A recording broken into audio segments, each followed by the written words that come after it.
Welcome back to Throttle Grotto.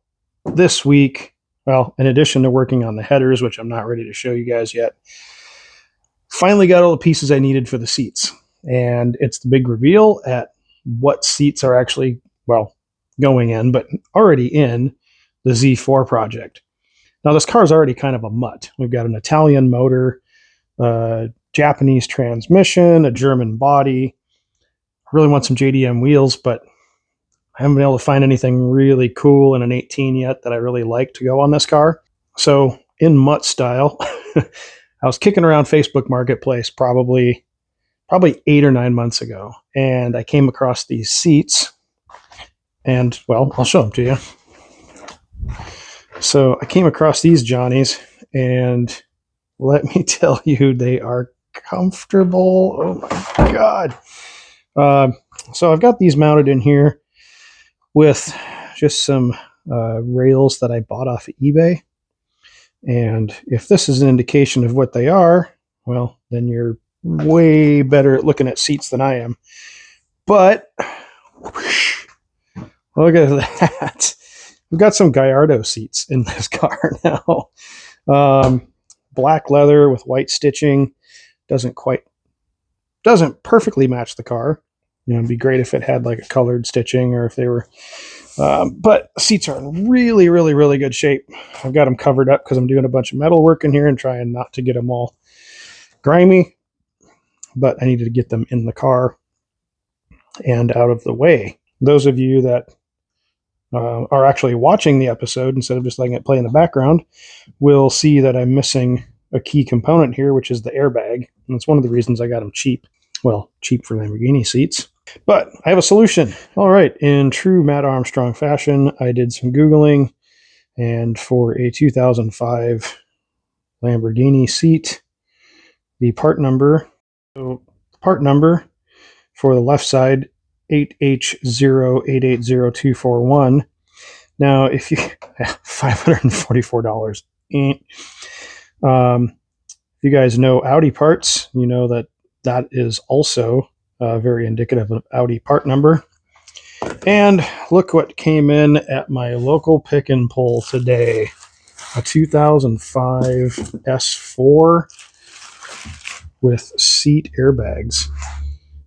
Now, yes, another white, well, really dirty, nasty white.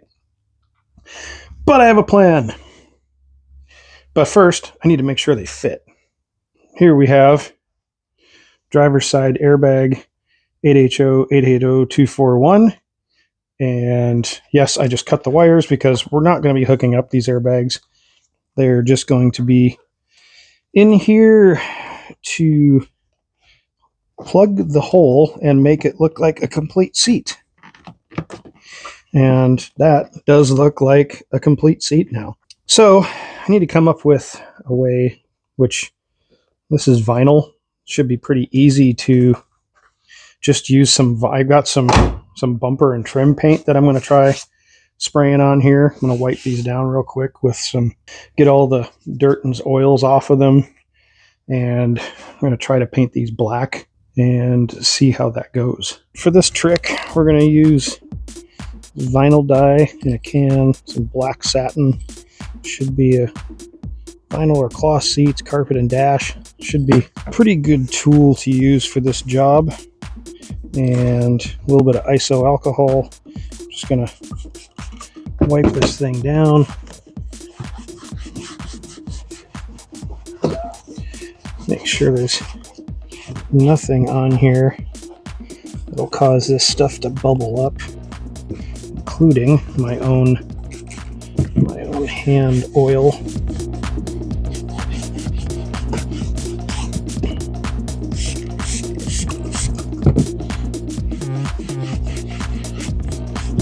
We'll let those dry for a few minutes. I'll agitate the paint.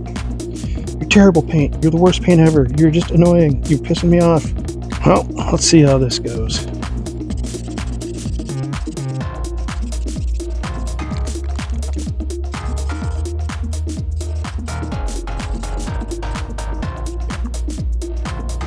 Oh, the nice thing about doing this on a sunny day outside when it's warm is But the stuff dries super quick.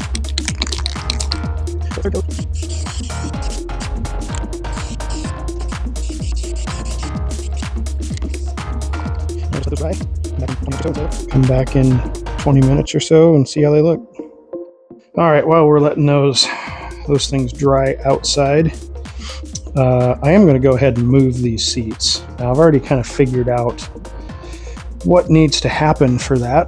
The nice thing about working with Volkswagen Audi Group products is that things are fairly standardized to a point.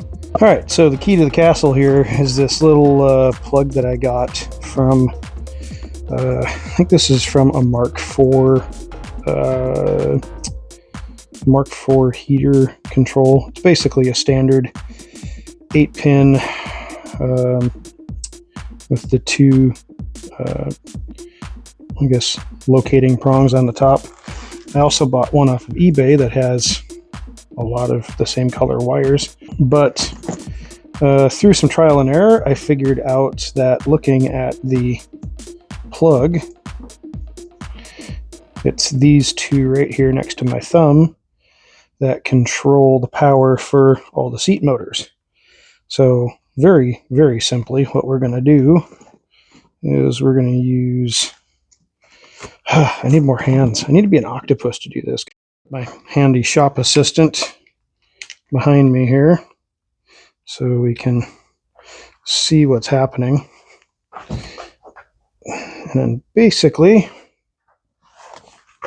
I'm just going to use these jumper wires on this wee battery I bought. I needed a 12 volt something or other for just like doing this kind of stuff around the shop. And the benefit is this will also work in the Cappuccino when I get that on the road. So it's like having a battery that I can use in a car down the road that doesn't take up a bunch of space is like a double win. So then we're just going to take this. I'm going to wait till I have it plugged in underneath the seat here. And then I'll clip my negative here and hope that I was right. Yep, there we go. So now I can do all of the things.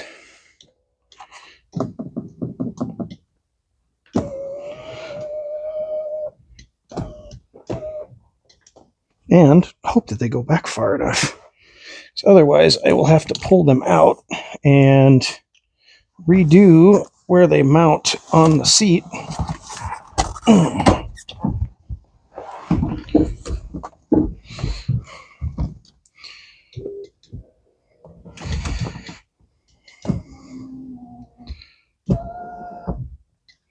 Yep, I'll probably have to.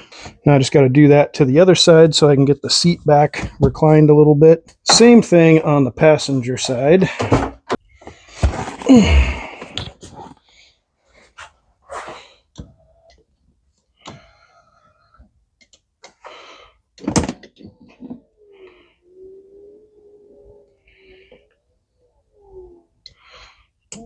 That part's done. I'm going to go grab the airbags and see if we can get these to go in. And then I can finally remove the blue tape holding the seat backs on. And they go in really easy. Weird things about these little nuts is they have like a standoff that is like it spins, I guess, so you don't, I don't know why, but it's also like a 9mm. It's like making it a 9 instead of a 10 isn't going to make me not remove it. I'm still going to take it off. And then just gotta get it to, I remember when I took them out, they were a little uncooperative. I'm just going to take that off of there. There we go.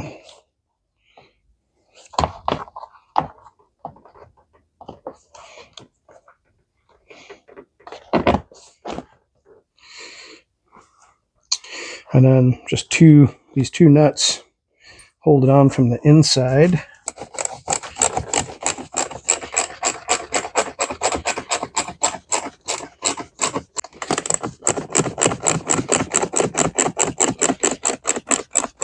And then I'll show you guys where the bolts are inside of there.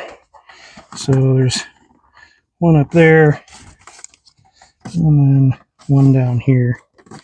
And they're pretty easy to get to. This back just snaps back into position, ideally.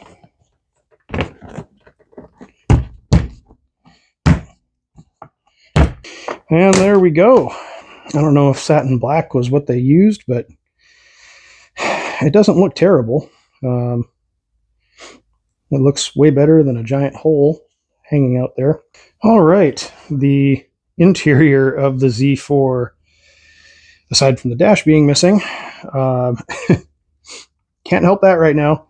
The inside of the Z4 looks 1,000,000% better with the seats, the airbags installed, quote, non-functional, but that's okay.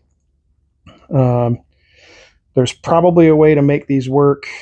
I don't know enough about cross-platform pollination with stuff like airbags and resistances and all that kind of stuff to know how to make that work with the BMW stuff.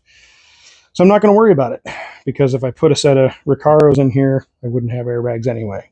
But that completes, it probably should have had something a little more black plasticky like that to paint it with. But for pick-apart prices, I can't complain. These definitely were not $544 a side. So let me know what you think. Yeah, I know it's kind of a... yeah, I mean, it's not a Lamborghini. We know that. But let me know what you think of the seats in the comments below. That's one more job off the list. Yep, I'm definitely going to have to move these back a little bit more. Plus, I got to pull them out anyway to put the dash back in, which hopefully is coming soon. Now, I should get back to working on headers. So now I should probably get back to working on headers, because, whew, that's a job. I'll tell you all about that in an upcoming video. That's going to be a big one that I'm going to have to take a long time to put together.